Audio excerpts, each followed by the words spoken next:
தந்தை, மகன், தூய ஆவியாரின் பெயராலே ஆமென். இயேசுவில் பறந்தவர்களே, நம்ம யூக்கரிஸ்டிக் ப்ரேயர்னுடைய செக்ஷனில் இருக்கிறோம். நற்கருணை மன்றாட்டு. இந்த நற்கருணை மன்றாட்டினுடைய அந்த இறுதியில் குருவானவர் திரு அப்பம் உள்ள தட்டையும் திரு கிண்ணத்தையும் உயர்த்தி பிடித்து அப்படின்னு உயர்த்தி பிடித்து ஃபாதர்ஸ் அதை உயர்த்தி காமிக்கிறது, எலவேஷன் அப்படின்னு இங்கிலீஷில் சொல்லுவாங்க. அப்போ இதுக்கு முன்னாலேயும் ஃபாதர் உயர்த்தி பிடிக்கிறாரே. எப்போது இயேசு பைபிளில் சொன்ன அதே வார்த்தையை, இயேசுனுடைய இதே வார்த்தையை சொல்லி, இது என் உடல், இதை வாங்கி உண்ணுங்கள், இதோ என் இரத்தம், இதை வாங்கி பருகுங்கள். அந்த டைம்லேயும் ஃபாதர் உயர்த்துறாரே. ஃபாதர் அதை உயர்த்தும் பொழுது is not lifting up but is showing, அதை காண்பிக்கிறார். அதனால் அது எலவேஷன் கிடையாது, இட் இஸ் ஷோயிங். இப்பொழுது என்ன செய்கிறார்? திரு அப்பம், திருக்கெண்ணம், இயேசுனுடைய திரு உடலை, திரு இரத்தத்தை உயர்த்தி காமிக்கிறார். ஒரு கையில் இயேசுனுடைய சரீரம், இன்னொரு கையில் இயேசுனுடைய இரத்தத்தை உயர்த்தி காண்பிக்கிறார். ஏன்? இதனுடைய முதல் ப்ராக்டிக்கல் ரீசன், வெட்டிக்கன் கவுன்சில் செகண்டுக்கெல்லாம் முன்னால், இரண்டாம் வத்திக்கான் திருச்சங்கத்திற்கெல்லாம் முன்னால் குருவானவர் பலிப்பீடத்தை பார்த்து திருப்பலியை நிறைவேற்றி கொண்டிருந்தார். எப்படி மக்கள் நிற்கிறீங்களோ அப்படி தான் குருவானவர் நின்றுட்டு இருந்தார் முன்னால், பலிப்பீடத்தை பார்த்து. அதுக்கு பிறகு தான் மக்களை பார்த்து திருப்பலி. இப்போ குருவானவருக்கும் மக்களுக்கு நடுவில் இப்போ பலிப்பீடம், இப்போ நம்மளுடைய திருப்பலி. இதுக்கு முன்னால் குருவானவர் பலிப்பீடத்தை பார்த்து திருப்பலியை நிறைவேற்றி கொண்டிருந்ததால் அப்பம், ரசம், இயேசுனுடைய சரீர ரத்தத்தை எல்லாரும் பார்க்கணும் அப்படின்றதுக்காக தான் உயர்த்தி காமிச்சாங்க. Practical reason. ஆனால் அந்த ப்ராக்டிகாலிட்டிக்கு ஒரு பிப்ளிக்கல் ரீசன் இருக்குது, ஒரு தியோலஜிக்கல் ரீசன் இருக்குது, இறையியலுடைய ஒரு ரீசன் இருக்குது. ஏனென்றால் அந்த ரீசன் என்ன? ஆஃப்டர் கான்சக்ரேஷன், எப்பொழுது அப்பம், ரசம் இயேசுனுடைய சரீரத்தமாக மாறியதோ அது மக்களுக்கு உயர்த்தி காண்பிக்க வேண்டும் என்பதுதான். அது எதனுடைய அடையாளம்? சிலுவையினுடைய அடையாளம். இயேசு கிறிஸ்து மரித்த பொழுது அவர் உயர்த்தப்பட்டார். உயர்த்தப்பட்டவர் நமக்கு மீட்பானார். ஸோ மக்களுடைய ஃபோக்கஸ் எல்லாம் எங்கே போகணும்?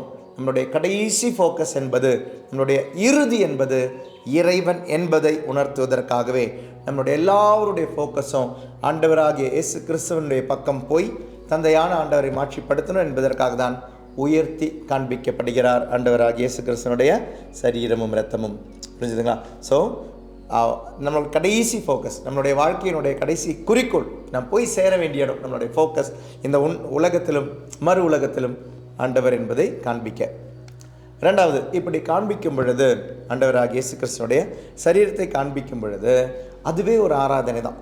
நிறைய பேர் மேபி திருப்பலியில் பங்கெடுத்தும் நற்கருணை வாங்க முடியாதவங்க இருக்கலாம். அப்படிப்பட்ட ஏதாவது ஒரு பாவம், மார்டல் சின், சாவான பாவத்தில் இருக்கிறாங்க, நற்கருணை வாங்க முடியல, பாவ சங்கீதம் செய்ய முடியாதனால, நற்கருணை வாங்க முடியாதனால இருக்கிறவங்களுக்கு இது ஒரு ஆராதனையின் நேரம், இது ஆராதிக்க வேண்டிய நேரம் இது. அதனால் you can receive him spiritually. சக்ரமெண்டலாக ரிசீவ் பண்ண முடியலை, அருட்சாதன வடிவில் ரிசீவ் பண்ண முடியலைன்னா ஆராதனையின் வடிவத்தில் ஆன்மீகமாக ரிசீவ் பண்ணலாம் இந்த நேரம். அதற்காக தான் ஆராதனைக்காக ஆண்டவராகிய இயேசு கிறிஸ்துவினுடைய சரீரம் இரத்தமும் உயர்த்தப்படுகிறது. இங்கிருந்து தான் நம்மளுடைய திருச்சபையினுடைய ஒரு கட்டளையும் வருது. என்ன தெரியுமா?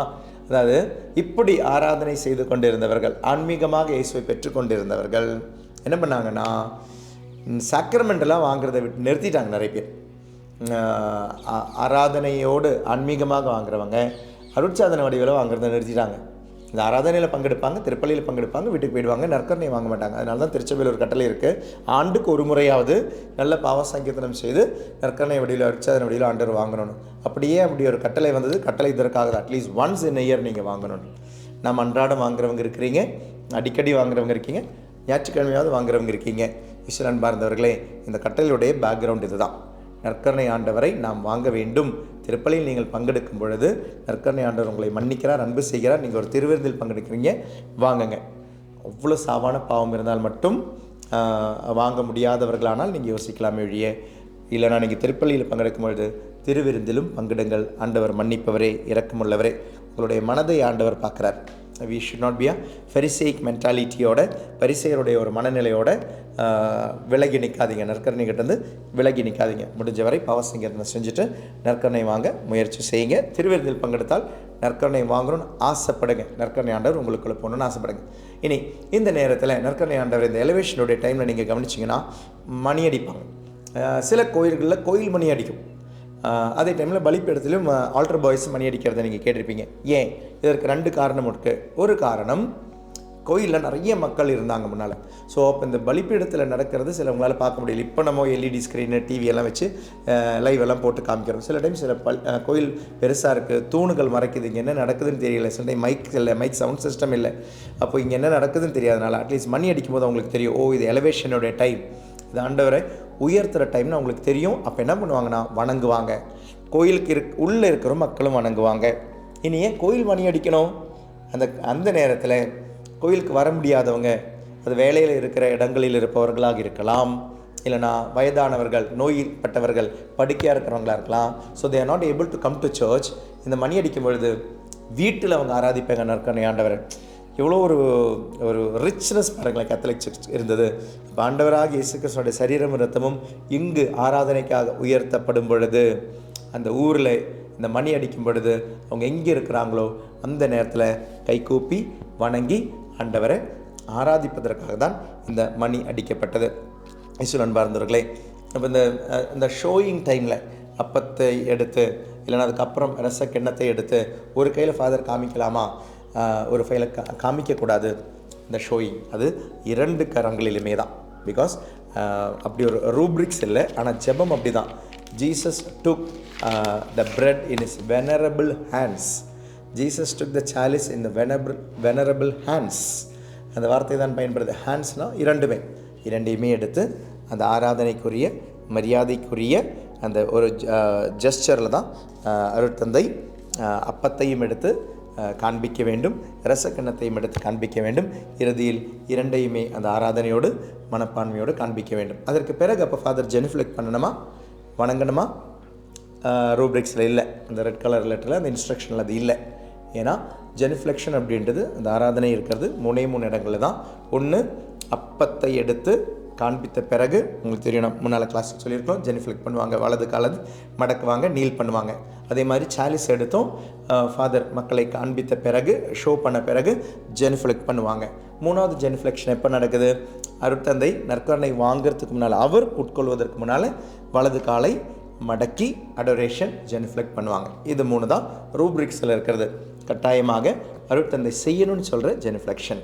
இந்த இடத்துல ஆராதனைக்குரிய ஆண்டவருடைய சரீரமும் இரத்தமும் எடுத்து மக்களுக்கு உயர்த்தி காண்பித்து சிலுவையில் உயர்த்தப்பட்டவரை நமக்கு காண்பிக்கிறார், ஆராதனைக்கு உரியவரை காண்பிக்கிறார். புரிஞ்சிருக்குன்னு நினைக்கிறேன். உங்களுடைய திருப்பலியில் ஆராதனையுடைய நேரம் இது. உங்களுக்காக இறந்தவர், உங்களுக்காக பாடுகள் பட்டு மரித்து உயர்த்தவர் ஆண்டவராகிய இயேசு கிறிஸ்துவினுடைய சரீரம், உயர்த்தப்பட்ட சரீரம், கல்வாரி மலையிலே உயர்த்தப்பட்ட சரீரம். அவர் உயர்த்தப்படும் பொழுது இந்த உலக மக்கள் அனைவருமே அவரை பார்ப்பார்கள். இனி அவரை பார்த்து ஆராதிக்கும் நேரம் என்பதை உணர்ந்து ஆராதனையோடு செயல்படுவோம். எல்லாம் வல்ல இறைவன் நம்மை ஆசீர்வதிப்பாராக. தந்தை, மகன், தூய ஆவியாரின் பெயராலே ஆமென். தேங்க்யூ. God bless you.